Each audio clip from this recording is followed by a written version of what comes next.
I never had any real part in any previous iterations of Sandman other than to stand on the sidelines and most of the time hope desperately that they failed because they were terrible.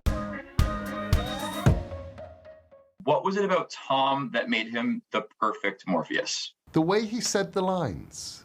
It actually wasn't the look. The look was astonishing, but we were auditioning lots of good-looking young men with fabulous cheekbones. But it was the fact that he could say Morpheus lines and they sounded right. And I think a lot of that is because of his background as a stage actor and his background as a Shakespearean actor. He knows how to deliver them.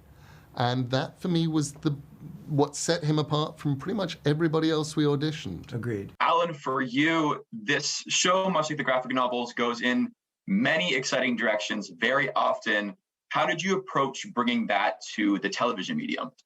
Well, we did it as faithfully as we possibly could, and then it was just making sure that Morpheus's presence is felt sort of throughout the series, and so that whenever we sort of veer off into a new territory, we don't leave the audience behind. Do you know what I mean? It's like the audience always sort of knows why we're going, where we're going, or they do very soon after we get there. We made sure that it all feels like one story, even though it encompasses many stories. And I think the studio and the network were very keen on helping us do that as well. So it was important that we leave no one behind in the telling of the Sandman tale. Neil, the series has been in development, in many iterations for many years. What was it about Allan's take that made you think this is the one? I never had any real part in any previous iterations of Sandman other than to stand on the sidelines and most of the time hope desperately that they failed because they were terrible. And they were only terrible because they had the impossible problem of take 3,000 pages of story and put them into a 2-hour movie.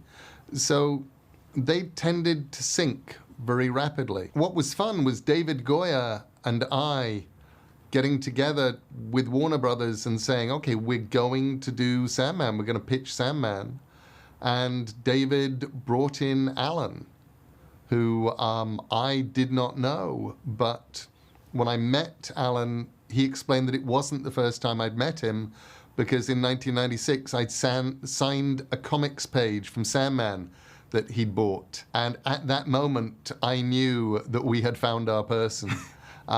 Because Allan was as much of a Sandman fan as any human being out there, and Allan was going to do everything he could to prevent a bad Sandman adaptation happening. And we bonded on that, and we were both determined that the only reason for making it would be to make it good.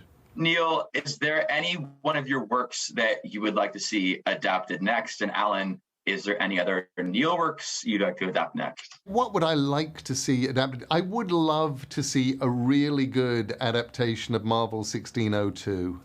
The Marvel Universe story that I did set 400 years ago. I would love to see that done well. I would sign up for that. If that job was available, I would sign up for that. Mostly, I just want to keep making the Sandman for as long as we possibly can. We've got so many Sandman stories still to tell. We've got, we've got 2,600 pages of Sandman that we haven't told in season 1. Some spin-offs, I mean, Books of Magic would be fun too. I'll throw that in there as well.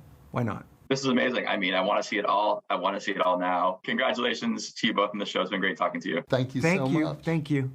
Like the video? Then hit the button, or better yet, drop us a comment. Then check out our latest videos here. And don't forget to subscribe by hitting the button here for more celebrity interviews and entertainment news.